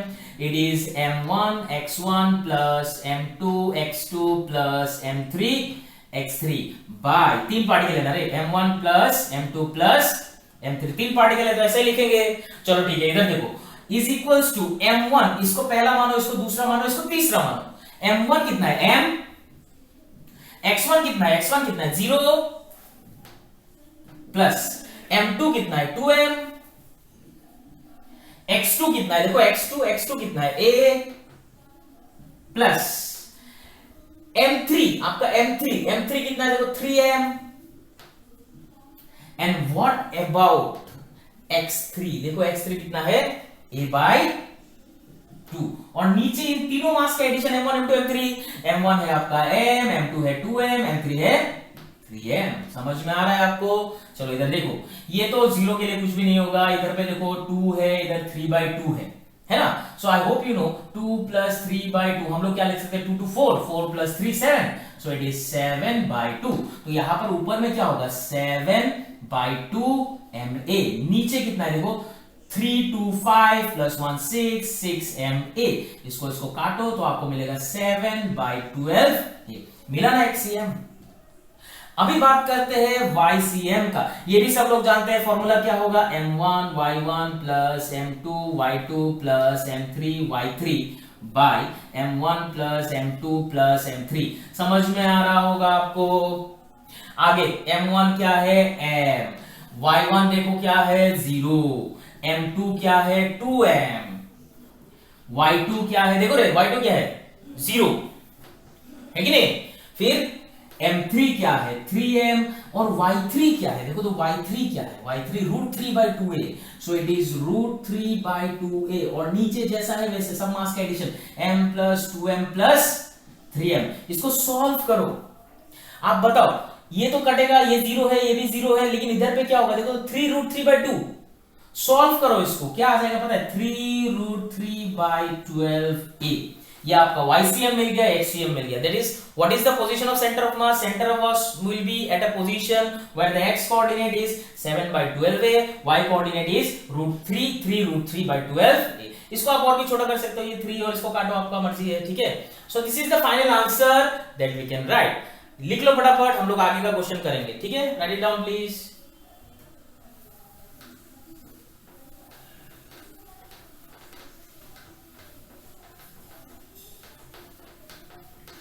देखो अभी अगला क्वेश्चन, आप लोगों को मैंने एक चीज बताया था, आपको याद होगा, ठीक है।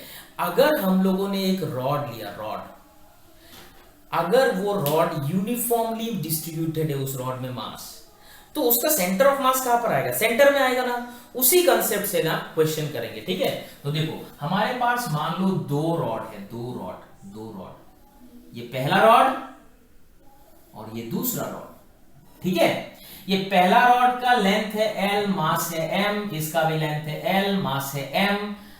अगर मैं बोलूं ओरिजिन यहां पर है, ओरिजिन यहां पर है, यहां पर, this is x, this is y, तो हमें क्वेश्चन में पूछा जा रहा है find the position of centre of मास। इसका इस सिस्टम में सेंटर ऑफ मास कहां पर होगा, ठीक है। तो ऐसा टाइप का क्वेश्चन करने के लिए, अभी तो पार्टिकल नहीं है ना, देखो तो रॉड है, पार्टिकल थोड़ी है, लेकिन हम लोग ये जानते हैं कि इस रॉड का सेंटर ऑफ मास कहां आएगा और इस रॉड का सेंटर ऑफ मास कहां आएगा। आप लोगों को ये पता होगा, अगर हम लोग इस रॉड का सेंटर ऑफ मास की बात करें तो एग्जैक्टली अगर यूनिफॉर्म रॉड है, क्वेश्चन में बोलेगा रॉड यूनिफॉर्म है, तो एग्जैक्टली इसका सेंटर ऑफ मास कहां पर आएगा, यहां पर आएगा ना, at a distance L/2 from the origin. और ये भी सेंटर में ही आएगा, इसका centre of mass at a distance L/2 from the origin. अरे समझ में आ रहा है कि नहीं आ रहा है, मतलब क्या है, इस रॉड का पूरा मास, ये पहला वाला रॉड का पूरा मास कहां पर कंसेंट्रेटेड है, यहां पर, और ये वाला रॉड का पूरा मास कहां पर कंसेंट्रेटेड है, यहां पर। तो अगर मैंने इस रॉड को एक पार्टिकल में कन्वर्ट किया तो मैं एक सिंपल पार्टिकल बोल सकता हूं m मास, और ये कितना दूर है ओरिजिन से, L/2। वैसे ही इस रॉड को अगर मैं एक पार्टिकल में कन्वर्ट करूं तो ये एक और पार्टिकल जिसका मास है m, और यहां से डिस्टेंस कितना है, L/2। अभी क्या चाहिए, इन दोनों पार्टिकल का बस सेंटर ऑफ मास। अरे पहले रॉड था, मैंने पार्टिकल में कन्वर्ट कर दिया, अभी सेंटर ऑफ मास निकालना बड़ी बात थोड़ी है। आप खुद सोचो, तो इसका कोऑर्डिनेट लिखूंगा तो दो पार्टिकल है ना, कोऑर्डिनेट लिखो, पहला पार्टिकल, ये फर्स्ट पार्टिकल मान लो और ये सेकंड पार्टिकल मान लो। पहला पार्टिकल का कोऑर्डिनेट लिखोगे, इसका y में तो 0 है, सॉरी x में तो इसका 0 है, जो भी है इसका y में वैल्यू है, तो 0, L/2। और इसका कोऑर्डिनेट कैसे लिखोगे आप सोचो, तो इसका x में L/2, y में 0। अरे समझ में आ रहा है, हम पहला पार्टिकल का भी कोऑर्डिनेट मिला, दूसरा पार्टिकल भी कोऑर्डिनेट मिला। अभी निकालो XCM YCM। सो XCM क्या लिखोगे, दो particle m1 x1 + m2 x2, और नीचे m1 + m2। आप खुद देखो, इसका मास m है, पहला पार्टिकल का मास m है, और उसका x का वैल्यू क्या है, 0। इसको x1 मानो, इसको y1 मानो, इसको x2 मानो, इसको y2 मानो। x1 क्या है, 0। So what can I right is that m into 0 plus what is m2, again m, and what is x2, देखो x2 क्या है, L/2। सो आप लिख दो इधर पे L/2। अरे समझ में आ रहा है, नहीं आ रहा है ना। अभी देखो यहां पर मास क्या है दोनों का, देखो m, तो आप लिख दो m + m, that is 2x m। Now solve it, m काटेगा, ये बनेगा L/4। आपका XCM कितना आया, L/4। अभी देखो, if you talk about YCM, let me write it here, YCM, आप फॉर्मूला क्या लिखोगे, m1 y1 plus m2 y2 by क्या लिखोगे, m1 plus m2। आप खुद सोचो, m1 कितना है, m, y1 कितना है, देखो y1 कितना है, y1 L/2, m2 कितना है, m2 m, और y2 क्या है, 0, और नीचे 2m। अरे सॉल्व करो इसको, सेम आ जाएगा L/4। मतलब इसका सेंटर ऑफ मास का x कोऑर्डिनेट होगा ये, y कोऑर्डिनेट होगा है। आप इधर पे अगर दिखाओगे सेंटर ऑफ मास कहां पर होगा, यहां पर कहीं पर होगा, ठीक है, यहां पर, ये पूरा सिस्टम का सेंटर ऑफ मास यहां पर कहीं पर होगा। It is nothing but L/4, L/4।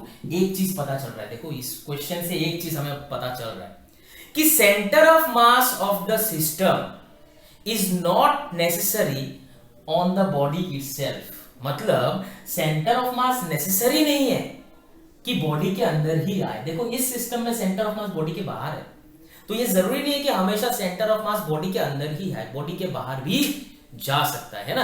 तो ये क्वेश्चन आप लोगों को समझ में आ गया होगा कि एक्सीएम कैसे निकालते हैं, वाईसीएम कैसे निकालते हैं, और भी हम लोग कर सकते हैं। देखो मैं बता दूं, ये फटाफट लिखो तो फटाफट लिख लो। देखो एक और मैं एग्जांपल बताता हूं, ऐसा रॉड वाला ही, ऐसा रॉड वाला ही एक और क्वेश्चन में बता देता हूं।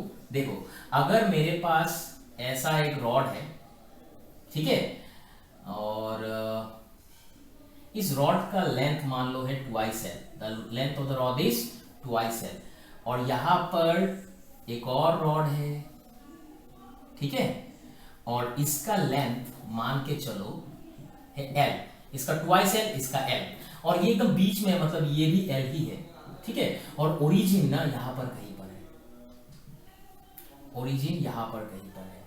मान लो इसका मास 2l, इसका मास m, ओके। नाउ ओरिजिन अगर इधर है तो सेंटर ऑफ मास कहां पर होगा, सिंपल है, पहले इस रॉड का बारे में सोचो, ऊपर के बारे में मैं फिर से ड्रॉ करता हूं एक बार ओरिजिन। आप ऊपर के बारे में सोचो तो ये वाला रॉड की वजह से इसका टोटल मास क्या है 2m। अगर इसको मैं एक सेंटर ऑफ मास, मतलब इस पूरा रॉड को एक पॉइंट में कन्वर्ट करूं तो वो पॉइंट मास कहां पर होगा, एग्जैक्टली इसका सेंटर में, जो इधर भी आएगा ओरिजिन में। तो इस रॉड का सेंटर ऑफ मास तो इधर है, तो पहला वाला रॉड जिसका मास आपका 2m था, वो अगर पार्टिकल में कन्वर्ट करोगे ये तो ओरिजिन में ही बन रहा है ना रे, है ना। और दूसरा रॉड, नीचे वाला रॉड, अच्छा खुद सोचो तो नीचे वाले रॉड का लेंथ है l, इसका अगर मैं ओरिजिन पूछूं, मतलब सेंटर ऑफ मास पूछूं, तो इधर पे होगा ना, इस रॉड का centre of mass exactly centre होगा, इधर से l/2, है ना। तो अगर मैं इस रॉड को एक पार्टिकल में कन्वर्ट करूं तो यहां पर आएगा वो पार्टिकल जिसका मास है m, और इधर से कितना डिस्टेंस है ये l/2।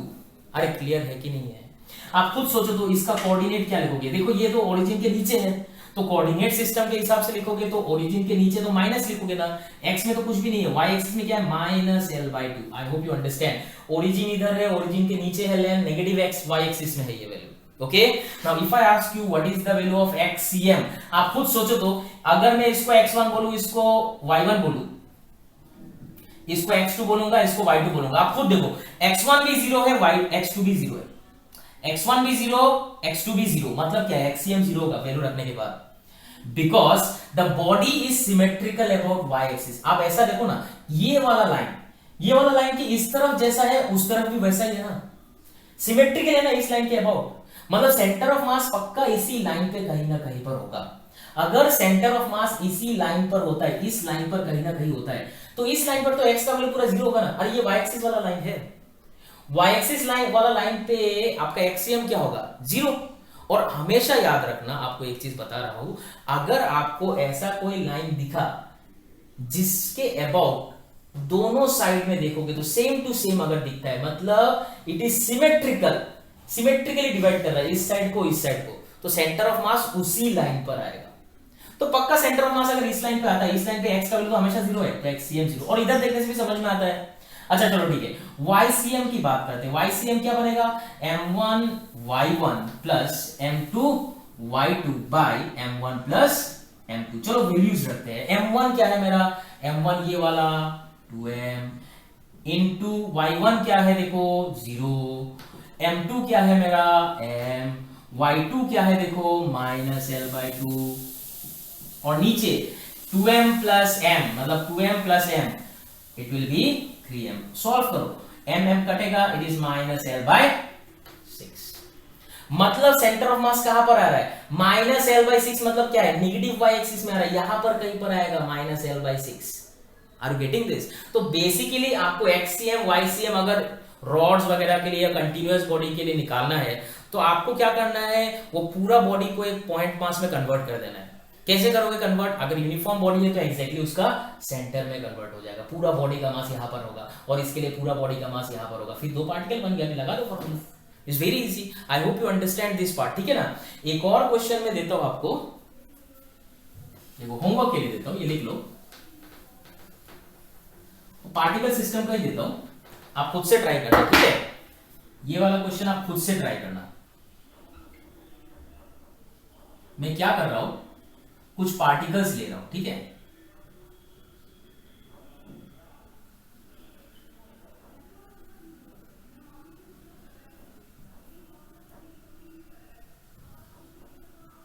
ठीक है, ये हेक्सागोन दिख रहा है ना, और मान के चलो कि ये रेगुलर हेक्सागोन है, ठीक है। और इसका जो ओरिजिन है, ये सिस्टम का जो ओरिजिन है यहां पर कहीं पर है, यहां पर कहीं पर है ओरिजिन, ओके।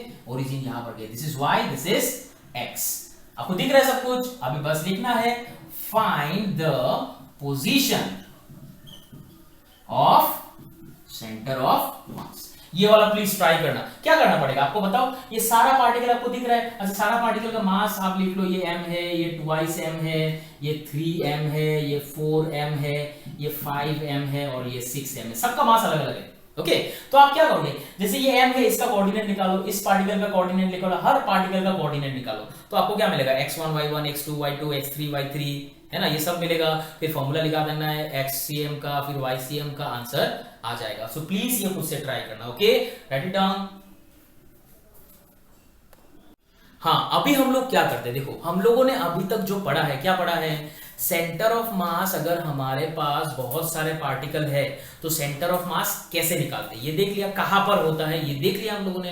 अच्छा, अभी जो चीज पढ़ने वाले बहुत इंपॉर्टेंट है, आपको याद भी रखना है अच्छे से, ठीक है। Centre of mass of two particle system, दो पार्टिकल सिस्टम का सेंटर ऑफ मास कैसे निकालना है, देखो यहां पर बहुत इंपॉर्टेंट है, ये याद रखना है। देखो मैं बताता हूं, centre of mass of two particle system, centre of mass of two particle system, एक सेकेंड,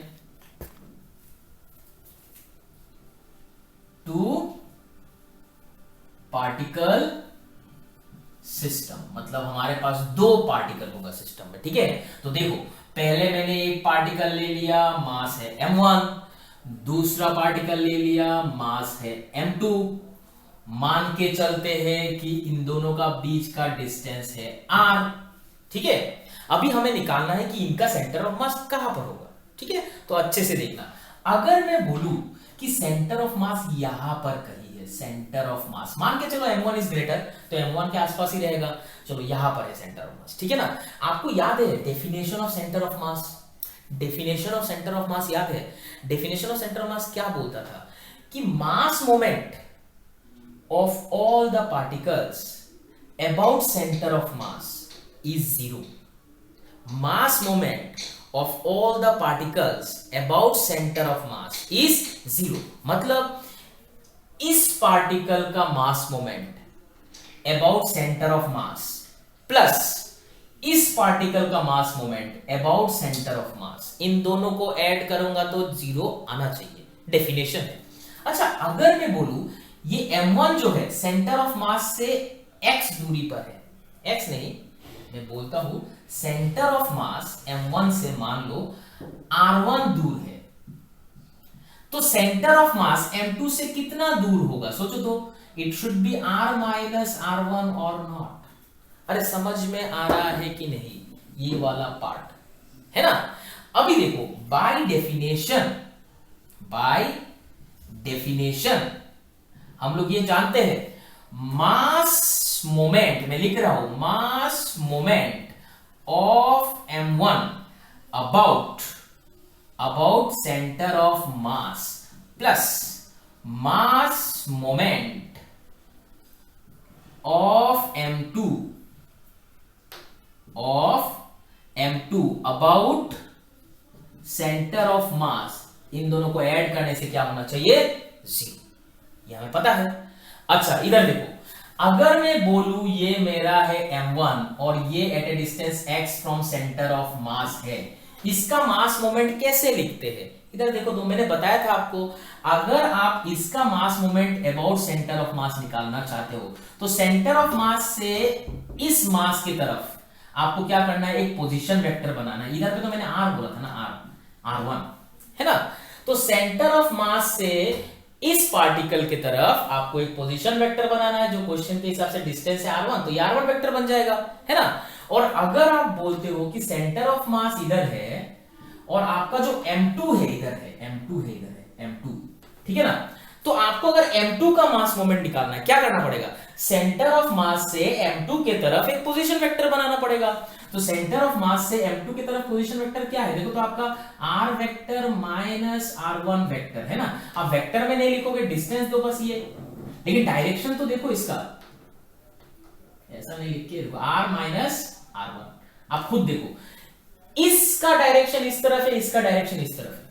मतलब अगर मैं इसका मास मोमेंट निकालूं तो ये पॉजिटिव एक्स एक्सिस के तरफ होगा, और इसका मास मोमेंट निकालूंगा तो नेगेटिव एक्स एक्सिस के तरफ होगा। अरे होगा कि नहीं, इसका mass moment positive X axis, इसका mass moment negative X axis. तो मैं क्या लिख सकता हूं, सोचो तो अच्छे से, m1 का मास मोमेंट, इसका मास मोमेंट, आप खुद सोचो, इसका मास मोमेंट नेगेटिव में आएगा बिकॉज इसका डायरेक्शन नेगेटिव की तरफ है, इसका मास मोमेंट पॉजिटिव में आएगा बिकॉज इसका मास मोमेंट का डायरेक्शन पॉजिटिव की तरफ है।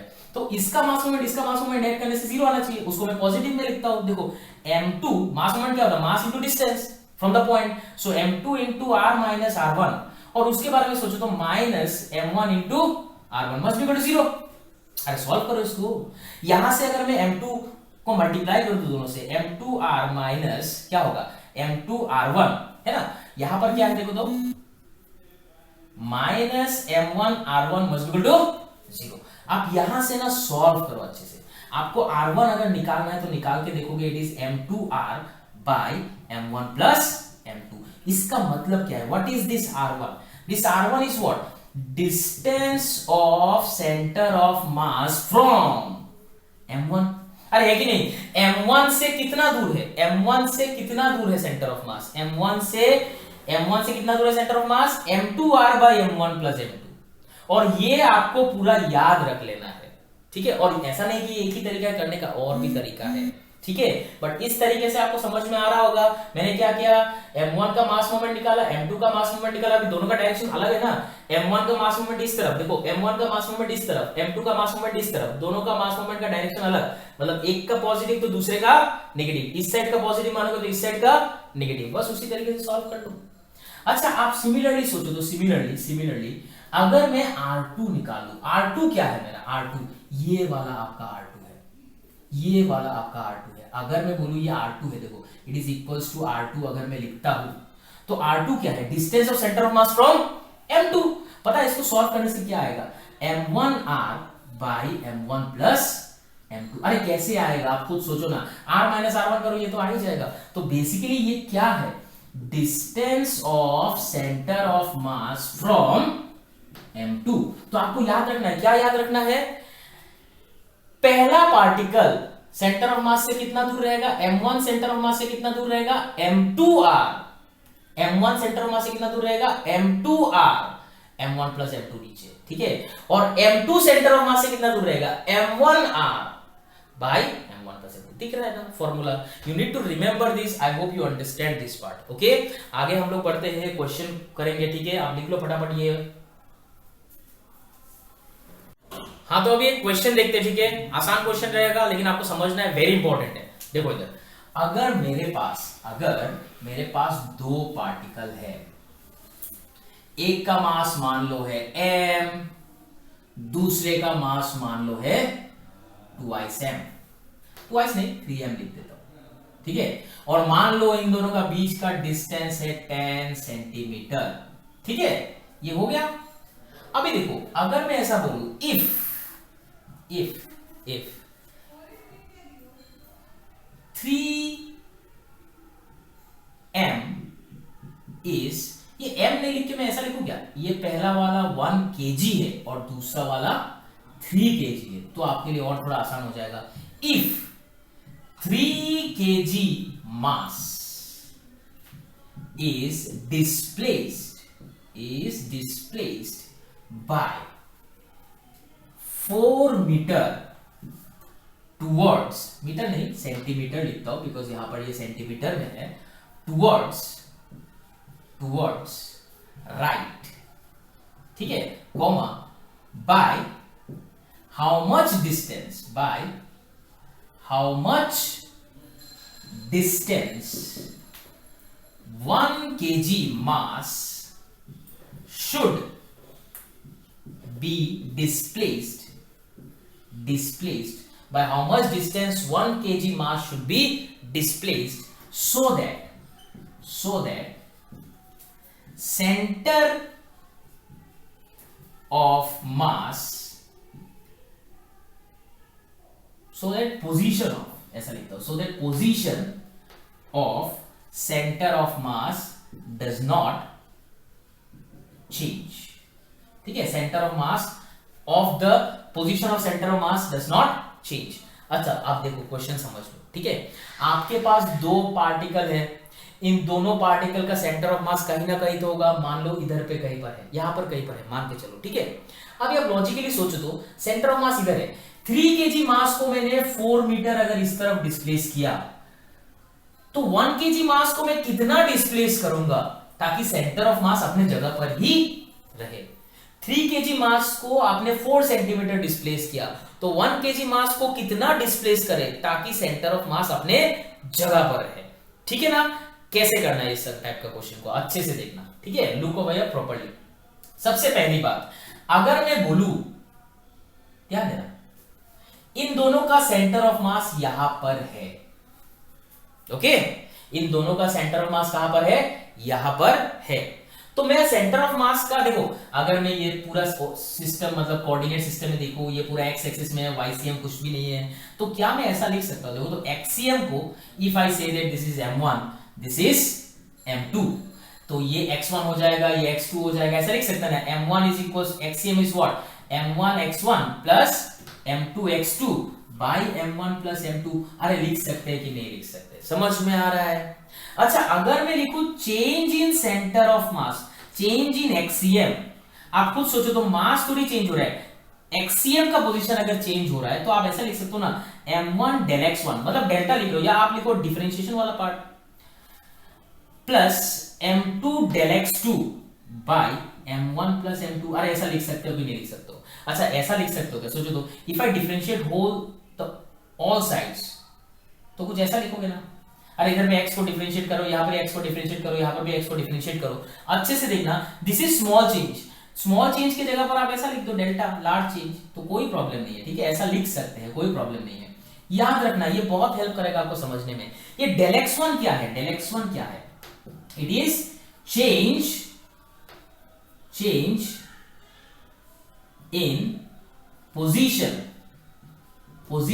Of m1.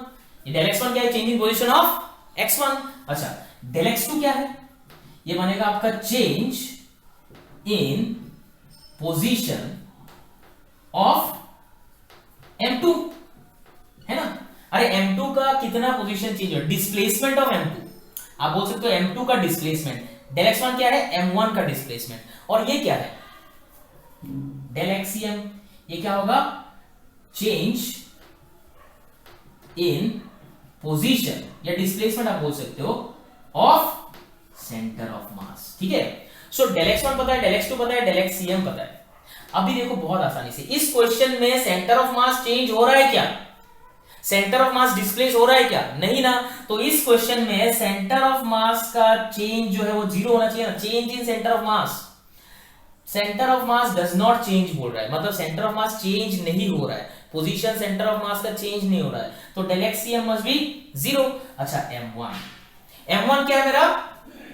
m1 क्या है मेरा? 1 kg. मैं क्या बोल रहा हूं, जो m2 है वो कितना डिस्प्लेस हुआ? m2 कितना डिस्प्लेस हुआ? देखो तो m2 कितना डिस्प्लेस हुआ? 4 metre towards right. m2 displace हो रहा है 4 मीटर टुवर्ड्स राइट, इस तरफ डिस्प्लेस हो रहा है. तो आप खुद सोचो, तो सेंटर ऑफ मास को अपनी जगह पर रखने के लिए m1 क्या सेम डायरेक्शन में डिस्प्लेस होना पड़ेगा, उल्टा डायरेक्शन में डिस्प्लेस होना पड़ेगा? उल्टा डायरेक्शन में. हमेशा याद रखना, अगर मैं बोलता हूं कि सेंटर ऑफ मास अपने जगह पर है तो m1 अगर इस तरफ जा रहा है तो m2 इधर जाएगा, अगर m1 इधर आ रहा है तो m2 इधर आएगा. मतलब displacement of both the particles should be in the opposite direction. दोनों पार्टिकल का डिस्प्लेसमेंट क्या होना चाहिए? ऑपोजिट डायरेक्शन में होना चाहिए. तो यहां पर अगर मैं बोलूं कि हमारा m1 क्या है? m1 क्या है? 1 kg. del x1 कितना है? पता नहीं, वही तो चाहिए. अरे ये कितना डिस्प्लेस हुआ? यही तो चाहिए. del x1 कितना डिस्प्लेस हुआ? del x1 कितना डिस्प्लेस हुआ? यही तो चाहिए. तो देखो, तो del x1 प्लस m2 कितना है मेरा 3 kg, डेल x2 कितना है मेरा 4, ये देखो डेल x2 कितना है 4 है ना। और मैं यहां पर प्लस नहीं लिख सकता बिकॉज ये अगर इस तरफ जा रहा है तो ये इस तरफ जा रहा है। आप इसको पॉजिटिव मानोगे तो इसको नेगेटिव, या तो इसको पॉजिटिव मानो इसको नेगेटिव, डिस्प्लेसमेंट उल्टा डायरेक्शन में ना, तो ये पॉजिटिव होगा तो ये नेगेटिव। तो यहां पर अगर मैं बोलूं कि नेगेटिव साइड में ये जा रहा है, ये देखो नेगेटिव एक्स एक्सिस की तरफ जा रहा है, तो ये माइनस, और ये इस तरफ जा रहा है तो प्लस अपॉन, ये क्या हो जाएगा m1 प्लस m2, आप ऐड कर दो 1 प्लस 3, सॉल्व करो, इधर लाओ, ये तो 0 हो गया, फिर इसको सॉल्व करो अच्छे से, डेल x1 कितना आ जाएगा 12 सेंटीमीटर। समझ में आ रहा है, ये 4 मीटर नहीं था सेंटीमीटर था, सॉरी फॉर दिस। नाउ यहां पर देखो आपको जो 1 केजी मास है कितना दूर लेके जाना पड़ेगा 12 सेंटीमीटर लेके जाना पड़ेगा, ठीक है। सॉल्व करना है जैसे, ये डेल एक्स माइनस है, इधर आ जाएगा पॉजिटिव हो जाएगा, तो ये 3 into 4 12 वही तो बचेगा, ये इधर आ जाएगा 0 हो जाएगा। समझ में आ रहा है। So this is how we can solve such questions. यहां पर देखना आपका चेंज इन पोजीशन मतलब displacement of centre of mass क्या है 0, displacement of centre of mass 0, displacement of second particle 4, displacement of first particle ही तो चाहिए। बट याद रखना अगर m2 या 3 kg अगर राइट साइड में जा रहा है तो 1 kg should move towards left, ये दिमाग में सेट करके रखना, ठीक है। याद है, ये चीज याद रख सकते हो। अच्छा एक और तरीका बताओ शॉर्टकट, उतना मेहनत ही नहीं है, देखो मैं बताता हूं, ठीक है। ये पहले लिख लो फटाफट, मैं एक और तरीका बताता हूं, देखो उतना मेहनत ही नहीं है, डायरेक्ट करेंगे, कोई मेहनत नहीं। देखो बस याद रखना ये, इफ सेंटर ऑफ मास, ऐसा नहीं, if position of centre of mass, if position of centre of mass does not change, अगर सेंटर ऑफ मास का पोजीशन चेंज नहीं होता है, then mass into mass of first particle into displacement of first particle, it is always equals to mass of second particle into displacement of second particle. पता है ये कैसे हुआ, वो जो रिलेशन निकाला था उसको सॉल्व करने से यही आएगा। अभी थोड़ी देर पहले एक रिलेशन लिखा था ना डेल एक्स सी एम वाला, तो वो रिलेशन को सॉल्व करो यही आता है। मतलब अगर हमें पहला वाला पार्टिकल का मास पता है 1 kg, हमें पहला वाला पार्टिकल का डिस्प्लेसमेंट चाहिए, सेकंड वाला पार्टिकल का मास पता है 3 kg, सेकंड वाला पार्टिकल का डिस्प्लेसमेंट पता है 4 सेंटीमीटर, अगर आप सॉल्व करोगे तो डेल x1 आ जाएगा 12 सेंटीमीटर। समझ में आ रहा है। मास of first particle, displacement of first particle, mass of second particle, displacement of second particle, बस इतना याद रखो। लेकिन ये फॉर्मूला कब वैलिड होगा, ये कब वैलिड होगा, when centre of mass does not change its position, ठीक है। लेकिन क्वेश्चन ऐसा भी हो सकता है कि सेंटर ऑफ मास अपना पोजीशन चेंज कर रहा है, ठीक है, तब क्या करोगे। देखो इधर हम लोग करते हैं अगला क्वेश्चन, ये फटाफट लिख लो।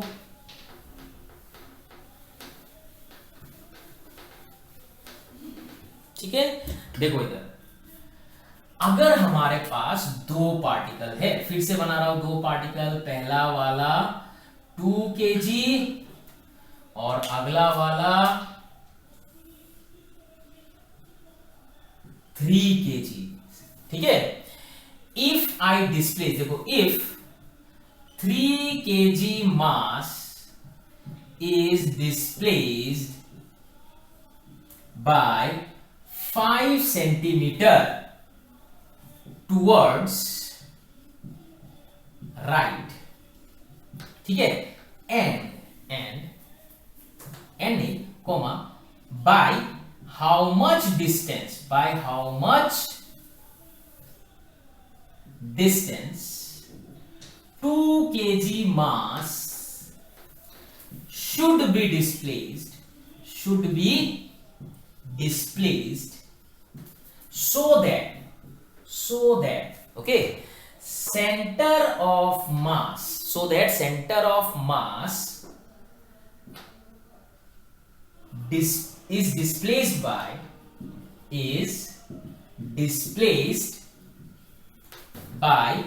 3 centimeter towards right। समझ में आ रहा है कितना डिस्टेंस से आप लोग 2 kg मास को डिस्प्लेस करोगे ताकि आपका सेंटर ऑफ मास कहां पर जाए, डिस्प्लेस टुवर्ड्स राइट। यहां पर सेंटर ऑफ मास डिस्प्लेस हो रहा है ना। अच्छा लास्ट क्वेश्चन में आपने देखा होगा कि सेंटर ऑफ मास अपने जगह पर बैठा हुआ था, तो change in position of centre of mass क्या लिया था हम लोगों ने, 0। बट यहां पर सेंटर ऑफ मास अपने जगह पर नहीं है, सेंटर ऑफ मास भी डिस्प्लेस हो रहा है। अच्छा, इस क्वेश्चन को सॉल्व करने से पहले याद रखना, इस साइड का डिस्प्लेसमेंट को अगर आप पॉजिटिव मान के चलते हो तो इस साइड का डिस्प्लेसमेंट को क्या मान के चलना पड़ेगा, नेगेटिव। ठीक है, तो चलो ध्यान दो कैसे करें इसको, कैसे करें। देखो सबसे पहली बात आपको क्या याद रखना है कि जो डेल एक्ससीएम होता है, मैंने अभी बताया था डेल एक्ससीएम क्या होता है, m1 डेल x1, अरे mass of first particle displacement of first particle, plus m2 del x2 mass of second particle displacement of second particle upon m1 plus m2। अच्छा, एक और चीज याद रखना है क्या, कि यहां पर अगर ये डिस्प्लेस हो रहा है इस तरफ तो ये ऑपोजिट डायरेक्शन में डिस्प्लेस होना पड़ेगा ना, तो ये अगर पॉजिटिव है ये नेगेटिव, या तो ये पॉजिटिव ये नेगेटिव, और ऐसे ही मैंने बोला इस तरफ वाला पॉजिटिव है तो इसको पॉजिटिव बनाओ इसको नेगेटिव बनाओ बस। Okay, now look over here. अभी डायरेक्शन कितना है, 3 सेंटीमीटर टुवर्ड्स राइट, ये डायरेक्शन 0 नहीं है, देखो centre of mass is displaced by 3 centimetre towards right, मतलब सेंटर ऑफ मास इस तरफ जा रहा है, कितना सेंटीमीटर से, 3 सेंटीमीटर से। थोड़ा इजी कैलकुलेशन करने के लिए ना इसको 3 सेंटीमीटर नहीं 1 सेंटीमीटर लिख देता हूं।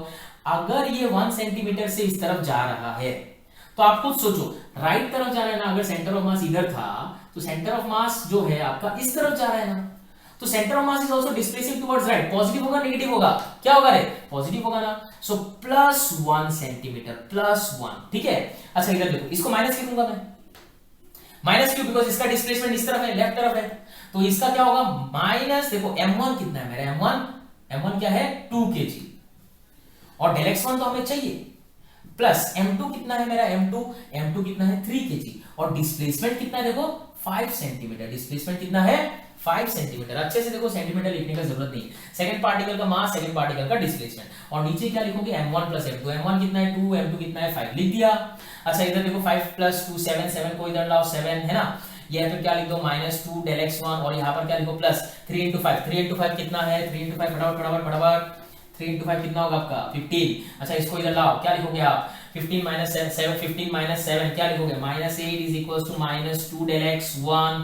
अच्छा इधर सॉल्व करो तो आपका del x1 कितना आ जाएगा, माइनस माइनस कटेगा इधर आ जाएगा, तो del x1 आपका आ जाएगा 8/2 that is 4 सेंटीमीटर। इसका मतलब समझ में आ रहा है, that the 2 kg mass will be displaced by 4 centimetre. अच्छा आपको हमेशा थोड़ी पता चलेगा कि ये 2 kg मास इधर है या इधर है। देखो कभी कभी ऐसा हो सकता है कि आपने जो एज्यूम किया था डिस्प्लेसमेंट का, उसका डायरेक्शन शायद गलत हो, कभी कभी ऐसा हो सकता है, डिपेंड करता है सेंटर ऑफ मास कितना जा रहा है। अगर आपका आंसर नेगेटिव में आता है, जैसे कि मान लो डेल x1 नेगेटिव में आ गया, इसका मतलब क्या है, आपने जो डायरेक्शन एज्यूम किया था वो गलत है। अगर नेगेटिव में आता है तो आपने जो डायरेक्शन एज्यूम किया वो गलत है, उसका उल्टा होगा, है ना। लेकिन हमारा तो पॉजिटिव में आया, मतलब हम लोगों ने क्या बोला था कि फर्स्ट पार्टिकल जो 2 kg मास है it is displaced towards left, हमारा आंसर भी पॉजिटिव में आया, कोई प्रॉब्लम नहीं, सही है, हमारा डायरेक्शन सही है। कभी कभी आंसर नेगेटिव में अगर आता है, याद रखना magnitude is correct but direction बस ये बता रहा है कि आपने जो डायरेक्शन एज्यूम किया वो गलत है, उसका उल्टा डायरेक्शन में है। तरीका याद समझ में आ रहा है ना। आपको क्या लिखना है, डेल एक्ससीएम का फॉर्मूला लिख देना है, बस लिख के सॉल्व कर देना है। अभी डेल एक्ससीएम का formula m1 del x1 plus m2 del x2 by m1 plus m2, कितना भी हो 3 सेंटीमीटर हो 4 सेंटीमीटर हो 5 सेंटीमीटर हो, सेंटर ऑफ मास डिस्प्लेस हुआ तो उसका वैल्यू रखो, और अगर डिस्प्लेस नहीं हुआ तो 0 करके सॉल्व कर दो। आई होप यू अंडरस्टूड दिस, ठीक है ना। अगले क्लास में हम लोग इसी टॉपिक को लेके आगे बढ़ेंगे। हम लोग क्या पढ़ने वाले हैं, आज अभी तक जो पढ़ा हम लोगों ने ये आसान था, पार्टिकल सिस्टम का था। अभी हम लोग क्या पढ़ेंगे, अगर हमारे पास कंटिन्यूअस बॉडी है तो सेंटर ऑफ मास कैसे निकालना है। Okay, so will talk about all those things in the next class. Okay, और आप लोग प्लीज ये वीडियो आप जब देख लोगे पूरा, और किसी को कोई तकलीफ प्रॉब्लम होता है, नहीं समझ में आया कोई भी पार्ट, प्लीज कमेंट सेक्शन में मुझे बताइए, ठीक है ना, ताकि आप लोगों को मैं क्लियरली फिर से एक्सप्लेन कर सकूं। Is this clear? Okay, thank you.